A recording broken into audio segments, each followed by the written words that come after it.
¿Qué tal todos? Sean bienvenidos a Esquina Política, el espacio donde analizamos, cuestionamos y debatimos los temas que están marcando la agenda nacional. Hoy vamos a poner bajo la lupa la creciente ola de violencia que está viviendo el país, los recientes asesinatos que han conmocionado la opinión pública. Para conversar sobre este panorama contamos con la presencia de Fernando Llanos, un reconocido periodista con una amplia trayectoria en el seguimiento de conflictos sociales y coyuntura nacional. ¿Qué tal? ¿Cómo se encuentra? Hola, hola Verónica, ¿cómo estás? Buenos días, gracias por la invitación. Bueno, en pregunta, sabemos que el asesinato más reciente del transportista que ha ocurrido el día 6 de diciembre, estamos hablando de Luis Chávez Ramos, un conductor de una combi que ha sido asesinado a balazos. ¿Usted cómo interpreta este asesinato del transportista en Santa Anita y cuál es su relación con el incremento de extorsiones que se está viviendo en el país? Bueno, es una ola delincuencial que ha crecido en los últimos 18 meses, podríamos decir, que ha ido atacando sectores diferenciados de la economía, pero con una misma característica. Ataca a emprendedores, a pequeños negocios. Hemos tenido casos de extorsión en bodegas, en mercados, en pequeños negocios. Después hemos pasado a los casos de extorsión a transportistas y así se ha ido expandiendo, convirtiéndose en un fenómeno que está sin control. Hay secuencia de crímenes a conductores de vehículos de transporte público. Hemos tenido uno último en el distrito de San Miguel, límite con el Callao. Otro también ha sido baleado en la misma zona, lo que denota que hay un alarmante escenario de eh, situación fuera de control en cuanto al sicariato. Las cifras de SINADEF son muy altas, encima de 6 personas al día mueren en el Perú a consecuencia de la delincuencia, y las medidas que toma el Poder Ejecutivo no consiguen neutralizar esta ola criminal en escala. Antes el problema del Perú era la delincuencia común y ahora es el problema de las organizaciones criminales, porque estos son aparatos mucho más grandes de criminalidad, que tienen diferentes niveles, tienen el nivel de los extorsionadores, tienen el nivel de los asesinos a sueldo, sin que ninguna medida del gobierno sea efectiva. Estamos improvisando medidas. Hay zonas del país como Trujillo, que tiene más de un año en estado de emergencia, o Lima, que implementan 45 días por aquí, 45 días por aquí, 30 días por aquí, pero sin un plan. Vemos a la presidenta y a los ministros haciendo cuartos de guerra todos los días con cifras que son gaseosas, porque en la práctica el foco real de la criminalidad no ha sido atacado y mucho menos neutralizado. Claro, justo menciona muy interesante esta medida que ha tomado el gobierno, que son el estado de emergencia. Vemos que el gobierno ha implementado tanto en Lima como en el Callao una respuesta a esta ola de extorsiones. Este estado de emergencia que realmente no está tomando mucho efecto, ¿no? Vemos que también en la avenida Venezuela han vuelto a fallecer otros conductores de combi precisamente, y los militares estaban a tan solo unas pocas cuadras. Entonces, ¿cómo evalúa usted la efectividad de esta medida para poder combatir la delincuencia? Es que un estado de emergencia en el que sacas a militares, pero no tienes un plan, poco efectivo va a ser. Hay estado de emergencia hace cuánto, 10 días más o menos, 12 días en la ciudad de Lima y Callao, y los actos de sicariato continúan y las capturas sobre sicarios es cero. El otro día veía una estadística y de los capturados al día, solamente el 2% y un poco menos son capturados vinculados a delitos graves. Son, los que se capturan son delitos menores que no tienen pena efectiva de cárcel. Entonces, la implementación de un estado de emergencia debe estar asociada a un plan. Se supone además que en el decreto supremo que implementa el estado de emergencia, que a los 5 días se tiene que establecer un plan. ¿Cuál es el plan? Nadie lo sabe. Tenemos estas conferencias de prensa sin prensa, o estos pronunciamientos, porque no son conferencias de prensa en realidad, de la presidenta todos los días, de los ministros todos los días, de tiros al aire, de fuegos artificiales, de pirotecnia política, pero no tenemos capturas efectivas. Lo que tendríamos que conocer todos los días es, ya capturaron al delincuente que mató al señor de la empresa de transportes El Chino, ya capturaron a los que han atacado en la avenida Venezuela ayer, ya capturaron a otros delincuentes que han sido partícipes.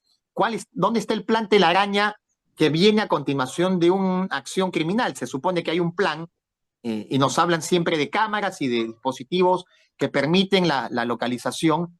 ¿Qué pasó con lo que ha sucedido ayer? 2 ataques en la misma zona casi consecutivos y no hay ni un solo capturado. Entonces, el estado de emergencia sin plan es una medida simplemente que es para la tribuna, que no tiene ninguna efectividad en la práctica y que no ha hecho descender las cifras de delincuencia y mucho menos los de sicariato y extorsión que hay en Lima y Callao. Claro, ahora ya conocimos cuál fue la respuesta del gobierno, ¿no? Del Estado al implementar estos estados de emergencia que pues, ya todo el mundo sabe que han sido para absolutamente nada porque las cifras siguen igual. Ahora, la respuesta del pueblo, de estos paros, ¿no? De turistas. Ya hubo un paro hace pocos días, ahora va a volver a haber un paro el día jueves. ¿Cómo evalúa la efectividad de esta respuesta que está tomando el pueblo peruano? Pero los paros vienen a consecuencia del hartazgo de la gente.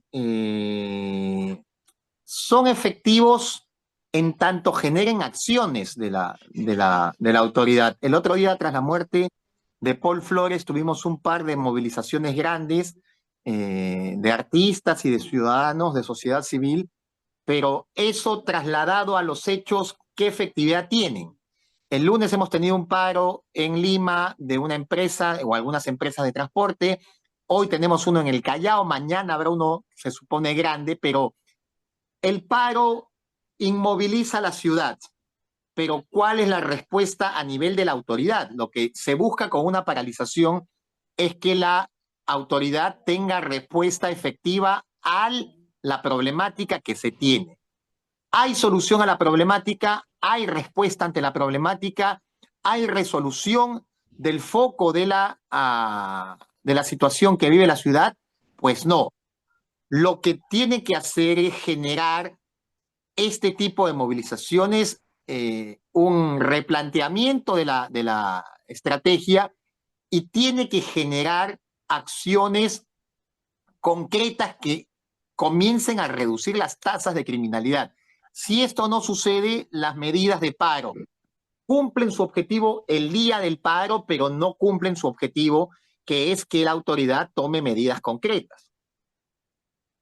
Claro, ahora ya para poder finalizar, pensando ya en un futuro político, ¿no? Las elecciones 2026, ¿qué estrategias y políticas de seguridad deberían considerar los futuros candidatos para poder abordar de manera efectiva la inseguridad y la violencia que está viviendo el país? A mí me parece que la estrategia más sencilla es la básica. Delincuente que comete delito con premeditación, alevosía y ventaja, tiene que ir a la cárcel. ¿Okay? No hace mucho, por este tema de los hacinamientos en los penales, se redujo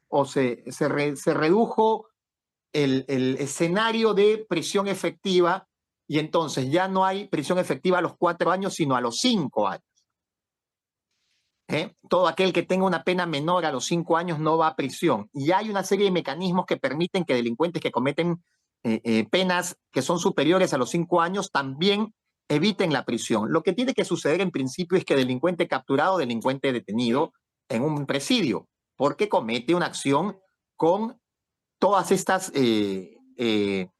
líneas de acción: premeditación, que es planeamiento, alevosía y ventaja.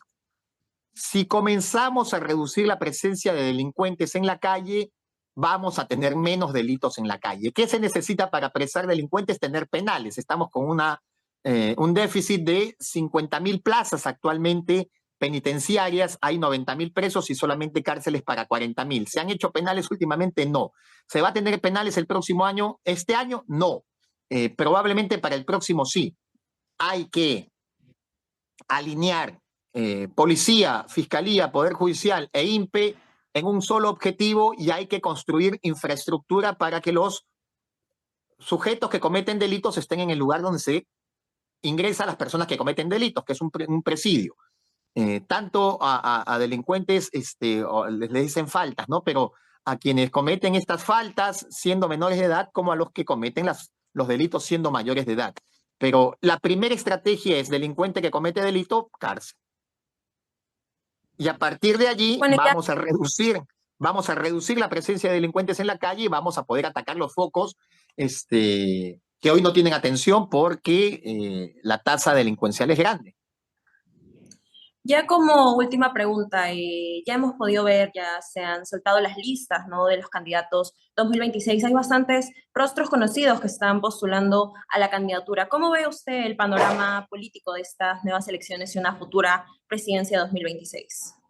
Que creo que la ciudadanía tiene que aprender a votar, que tiene que dejar de votar al bulto, sin convicción, sin previa revisión de la información de los candidatos, y que lo que tenemos hoy de escenario político es responsabilidad de nosotros los ciudadanos, de quienes votamos.